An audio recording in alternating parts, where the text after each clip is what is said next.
Assalamualaikum warahmatullahi wabarakatuh. Apa kabar semuanya? Oke. Dalam 5 tahun terakhir, pemerintah Indonesia menggelontorkan dana sebesar 187 triliun untuk bisa memberdayakan desa, disebut dengan dana desa. Dan dari segitu banyak dana yang dikeluarkan, penggunaannya sangat beragam. Ada dana yang digunakan untuk bangun jembatan, bangun irigasi, buat posyandu, membuat jalan, membuat pasar, MCK, drainase, sampai kepada air bersih. Sebuah program yang masif, yang ambisius dan mulia. Namun kemudian ada pertanyaan yang muncul dari angka-angka ini. Pertanyaannya adalah, seberapa efektif sih sebenarnya sekian banyak dana desa yang sudah digelontorkan itu? Seberapa dana itu benar-benar sampai kepada orang-orang yang memang membutuhkannya? Dan bagaimana dana itu benar-benar digunakan sesuai dengan yang diharapkan? Nah, kadang-kadang pertanyaan-pertanyaan itu susah banget untuk bisa dijawab. Kenapa? Karena kalau kita lihat bagaimana prosesnya itu sangat-sangat kompleks. Sehingga wajar akhir-akhir ini muncul berita, muncul wacana yang mempertanyakan penggunaan dan alokasi dana tersebut. Ya, bahkan muncul beberapa berita mengatakan bahkan Kemendes sendiri mengakui ada aja dana yang bocor di sana sini dan lain sebagainya. Apa sih sebenarnya yang melatar belakangi kekhawatiran masyarakat dan juga media terkait dengan penggelontoran dana desa ini?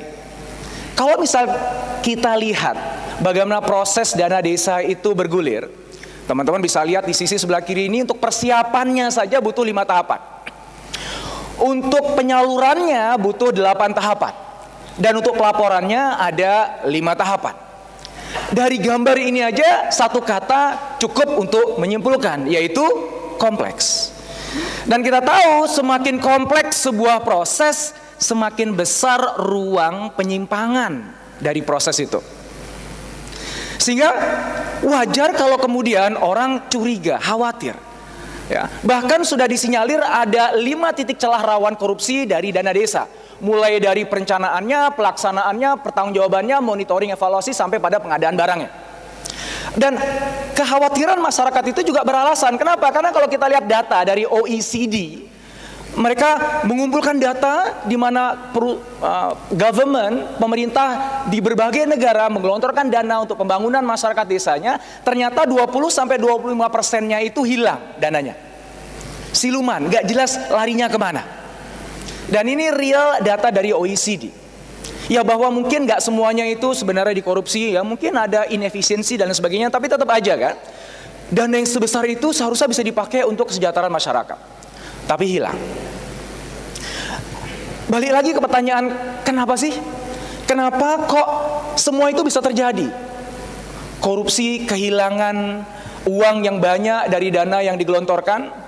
Ada 3 hal yang menurut saya itu menjadi pemicu terhadap bocornya dana tadi. Ataupun kalau nggak bocor, penggunaannya mungkin yang nggak tepat sasaran. Yang pertama adalah banyaknya perantara atau intermediaries. Teman-teman lihat dalam gambar tadi, untuk supaya dana itu keluar sampai ke tangan orang-orang di desa, prosesnya panjang banget, banyak banget pihak yang terlibat. Dan semakin panjang prosesnya, semakin banyak pihak yang terlibat, semakin besar ruang-ruang permainan di situ. Itu yang pertama. Yang kedua adalah kurangnya transparansi. Mereka semuanya bilang bahwa enggak kok, ini benar kejadian kok, ini ada catatannya, ada borang-borangnya, ini loh buktinya. Tapi kita nggak benar-benar tahu sebenarnya apakah yang tertulis di situ, tertera di situ memang mewakili apa yang sesungguhnya terjadi. Dan kita percaya aja sama orangnya, percaya aja sama dokumennya, walaupun sebenarnya kita nggak yakin. Dan yang ketiga adalah semua data tadi mudah banget dimainkan, mudah dimanipulasi. Bahkan data digital pun itu mudah sekali dihack, dimainkan, diubah sesuai membutuhkan, sesuai dengan kebutuhan dan juga kepentingan dari si hacker tadi. Maka dari sini kita berangan-angan, berandai-andai, seandainya gitu ya, ada sebuah teknologi yang keren, yang canggih, yang itu bisa membuat negara ini ketika dia ingin menyalurkan dananya itu nggak perlu melewati begitu banyak perantara. Langsung aja, peer to peer, direct. Pemerintah keluarin dana langsung ke tangan orang-orang desa yang memang menjadi sasaran dari dana desa itu. Dengan nggak adanya perantara, maka peluang kebocoran itu menjadi hilang kan otomatis. Seandainya ada sebuah teknologi yang bisa memastikan transparansi itu benar-benar kelihatan. Apa yang terjadi di lapangan itu datanya benar-benar ada, semua orang bisa ngelihat dan bisa di-trace, bisa di-track apa yang terjadi di setiap tahapan. Dan keren banget seandainya semua data yang tadi sudah terkumpul secara transparan dan akurat tadi itu benar-benar tidak bisa diubah, gak bisa dimanipulasi, gak bisa dihack oleh siapapun. Sehingga ketika nanti katakanlah Badan Pemeriksa Keuangan ingin mengaudit, katakanlah dia cukup menggunakan ini sebagai the only source of truth. Nggak perlu lihat data yang lain dan dalam waktu sangat singkat mereka bisa mengatakan ini udah sesuai, ini tidak sesuai. Kan keren banget kan ya. Kabar gembiranya teknologi itu sudah ada. Teknologi itu bernama blockchain. Blockchain adalah sebuah teknologi digital terkini yang memiliki dua komponen. Komponen pertama adalah decentralized ledger atau sebuah metode pencatatan data digital yang itu disimpan di tempat yang banyak, beragam, tersebar. Dan kita nggak tahu data itu disimpan di mana saja. Sehingga kalau ada orang ingin ngubah datanya, dia bingung, dia mau nyarinya kemana. Dan kalaupun salah satu data itu berhasil dihack, data yang lain tetap ada dan sistem akan melawan secara otomatis dan mengembalikan data itu seperti semula. Komponen yang kedua adalah kriptografi, di mana teknologi ini memiliki kemampuan enkripsi yang sangat canggih sehingga setiap orang yang ada di dalam proses itu punya kunci sendiri-sendiri. Dan hanya orang yang punya kunci itulah yang akan mendapatkan dananya. Dan orang yang nggak punya kuncinya nggak akan bisa memanfaatkan dana tersebut. Sehingga prosesnya bukan hanya cepat, tapi sangat-sangat aman. Nah sekarang kita lihat bagaimana blockchain bisa kita manfaatkan untuk penyaluran dana desa. Masih menggunakan gambar yang sama, cuman yang tengah ini saya ubah. Dengan menggunakan blockchain nggak perlu lagi semua proses dan perantara yang segitu banyak. Cukup begitu udah diputuskan di sini bahwa oke, dana sekian digulirkan untuk desa ini untuk memanfaatkan ini.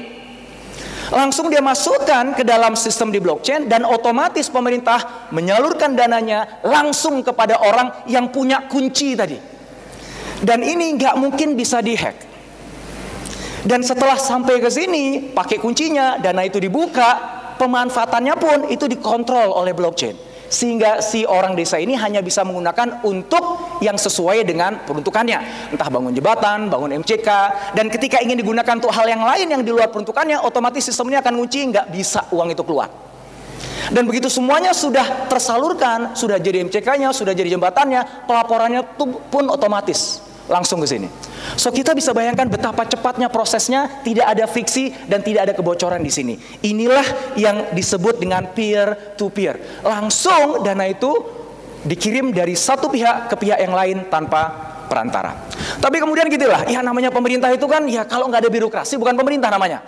Ya berarti ya harus adalah semua ini. Kan kita banyak pihak loh yang harus kita puaskan. Bisa nggak blockchain mengatasi ini? Oke bisa. Katakanlah kita nggak ingin memotong birokrasinya. Nggak apa-apa, ikutin aja birokrasi yang sama. Cuman bedanya kita implement teknologi blockchain di sini untuk bisa kita lakukan tracking dan verifikasi di setiap prosesnya. Begitu masuk ke satu proses tertentu, blockchain akan memverifikasi sebentar. Apakah memang ini udah sesuai dengan peruntukannya? Apakah orang yang memang harusnya melakukan pengecekan, pengurutan, itu sudah melakukan semua pekerjaan dengan baik? Dan jika sudah, contreng, dia akan merekam itu dalam ledger yang tidak bisa diubah. Baru kemudian sistem akan mengatakan, go ahead, Anda bisa lanjut. Dan bergerak ke proses-proses selanjutnya. Ya.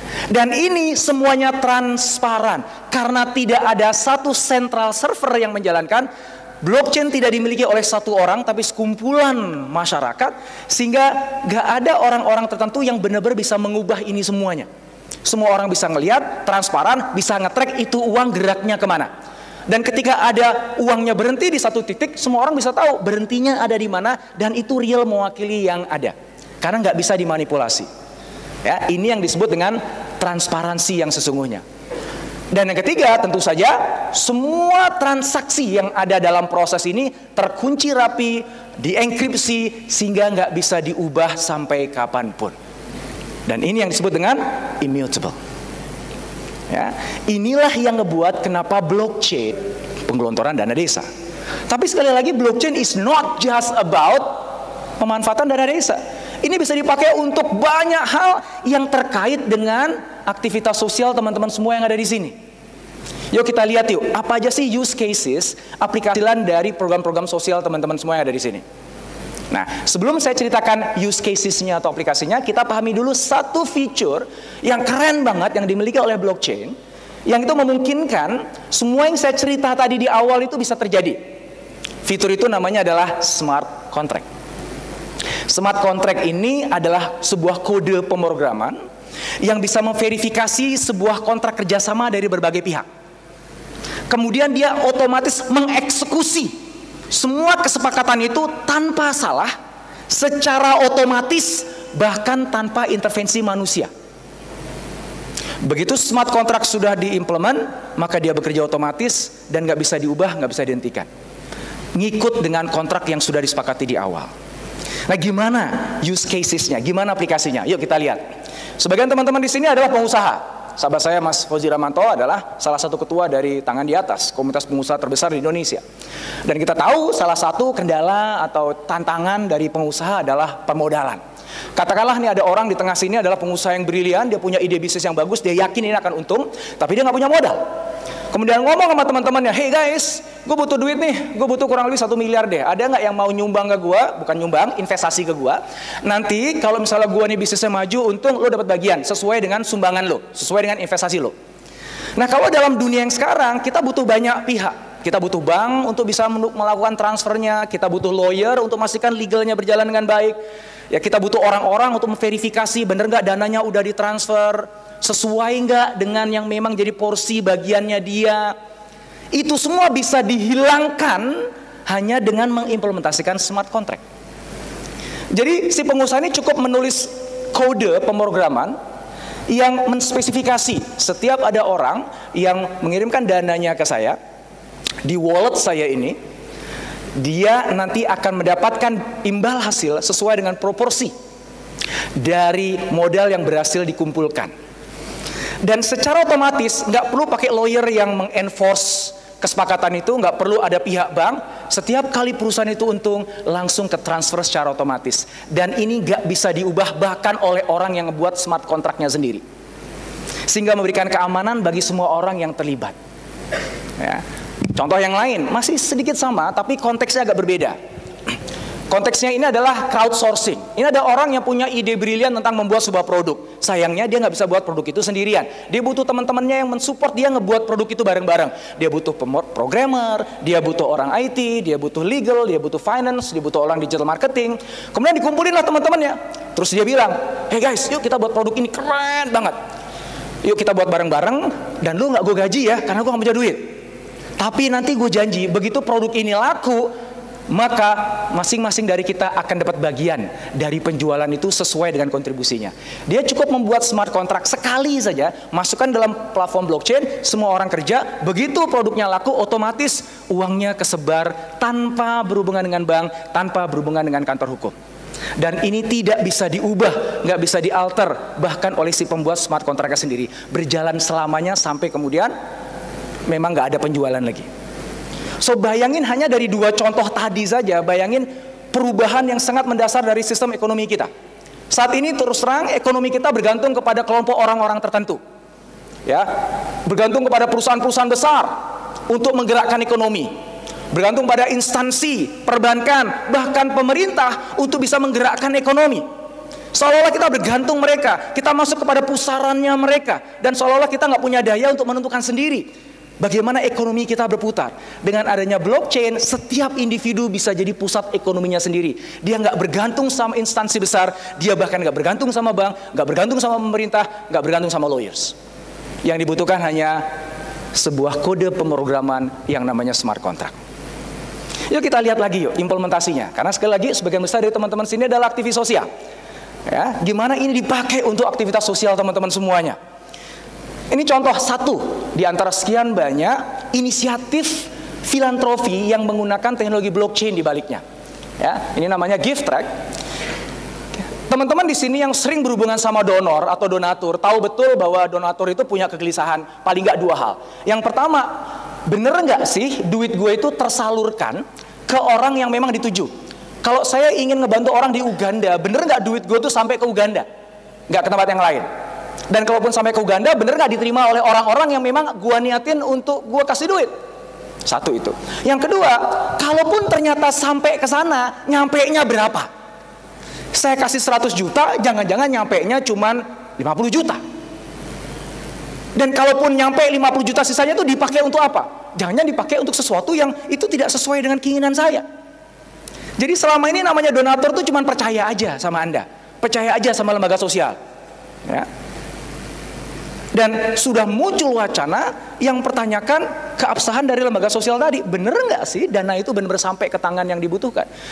Mereka menggunakan blockchain bisa memastikan dengan sangat akurat ketika ada donor masuk tulis, Anda ingin bantu siapa? Di mana? Untuk kepentingan apa? Masukin ke smart contract, otomatis dananya sampai hanya ke orang yang dituju karena ada enkripsinya, ada kuncinya. Bahkan pihak lembaga sosialnya gak bisa dapetin uangnya kalau memang tidak dimasukkan dalam smart contract. Dan kalaupun sampai ke orangnya, orangnya hanya bisa make sesuai dengan tujuannya, gak bisa yang lain. Sehingga donor tuh tenang, saya ngasih 100 juta, saya bisa lihat secara transparan. Saya bisa track 100 juta saya itu jalan kemana, lewat mana dulu, di sini kepake untuk apa, sampai ke tangan orang itu pakai untuk apa. Ini akan mengubah bagaimana kita melakukan fundraising dan juga philanthropy activity. Ini menarik, terkait dengan hunger, tentang kelaparan di muka bumi ini. Ini ada satu startup, Gooder namanya, yang punya filosofinya sederhana. Dan itu menarik. Yang namanya kelaparan di dunia ini, itu sebenarnya bukan masalah kekurangan makanan, tapi masalah logistik aja. Maksudnya apa? Di satu belahan dunia, banyak orang yang buang-buang sisa makanan, betul apa enggak? Bahkan kemarin saya haji tahun lalu itu aja sedih saya. Ngeliat apa? Nggak di hotel, nggak di tenda Mina, makanan tuh berlimpah masuk ke tempat sampah dan itu bertumpuk, buah-buahan yang masih enak, makanan masih banyak, sampai sedih. Masya Allah, ini itu diimpi-impikan oleh sebagian orang di belahan muka bumi yang lain. Bayangkan di Indonesia berapa banyak hotel, berapa banyak restoran, berapa banyak rumah tangga yang makanannya nggak habis terpaksa dibuang. Padahal sebenarnya itu masih bisa dipakai.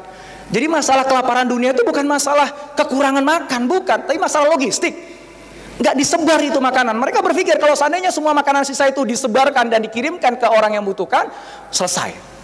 Dan mereka menggunakan blockchain untuk bisa melakukan itu. Dari ngumpulin donasinya sampai men-track prosesnya, saya memastikan benar-benar orang itu makan. Luar biasa. Kita lihat use cases yang lain. Ini Bangku. Dia aspek yang digarap adalah aspek finansial. Banyak banget orang-orang di muka bumi ini yang nggak punya akses ke perbankan, nggak punya akses finansial. Macam-macam alasannya. Salah satunya misalnya dia nggak punya identitas, nggak punya KTP, jadi nggak bisa buka rekening bank. Ya. Atau identitas yang lain dia nggak lulus verifikasi. Masih macam-macam lah. Termasuk yang seringkali kesulitan untuk mendapatkan akses finansial adalah refugee. Refugee itu adalah apa? Pengungsi. Kenapa namanya pengungsi? Kan pindah negara kan? Maka dia nggak punya akses ke perbankan di negara yang berikutnya kan? Dan dia pindah kemana-mana sehingga kebingungan. Bangku ini mencoba menyelesaikan masalah itu. Caranya gimana? Setiap orang yang tidak punya akun bank atau yang berada di daerah pengungsian atau di pelosok, itu semuanya dikasih digital identity menggunakan blockchain. Dengan digital identity itu saja dia udah bisa mengakses ekonomi global. Dia bisa dapetin dana dari orang, dia bisa memberikan dana ke keluarganya yang lain yang juga punya digital identity, dan bisa mulai buka usaha tanpa punya rekening bank, tanpa harus melewati sekian banyak persyaratan dan birokrasi di pemerintahnya. Dan itu yang sudah dia lakukan. Oke, apalagi contoh yang lain. Ini keren, Brooklyn Microgrid. Jadi awalnya sebenarnya bukan untuk kepentingan sosial, tapi lebih ke bisnis awalnya. Jadi di Amerika sana orang sudah mulai sadar akan lingkungan. Jadi mereka gimana caranya supaya saya hemat energi. Maka mereka akhirnya beli panel surya. Mereka beli turbin angin untuk bisa generate energinya sendiri. Cuman ada satu challenge. Kalau dia beli panel suryanya itu sedikit, kecil, hanya untuk kepentingan dia sendiri, jatuhnya mahal. Kalau dia mau efisien, murah, dibelinya harus banyak. Cuman begitu beli banyak, produksi listriknya banyak, nggak kepake semuanya, banyak sisanya. Kenapa nggak lu bagi-bagi aja sama tetangga lu? Akhirnya muncul ide ini. Jadi satu orang bisa jadi investor, dia beli panel surya banyak, kemudian yang boleh menikmati panel surya itu bukan cuma dia, tapi tetangganya. Tapi gimana memastikan supaya dia tuh nggak boncos?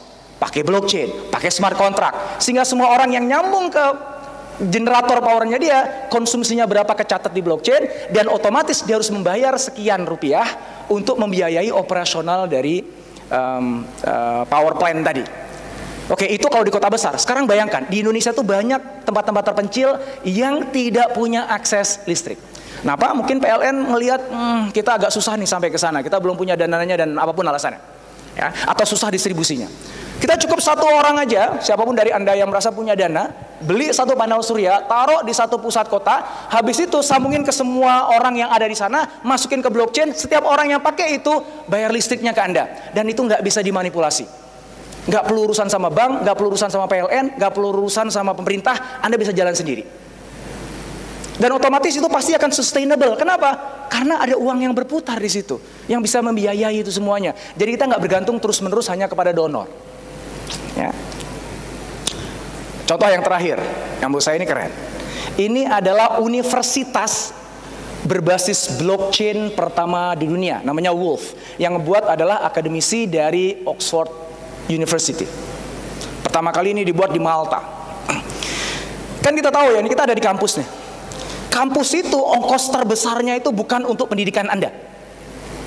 Ongkos terbesarnya adalah untuk membayar birokrasi kampus ini ada.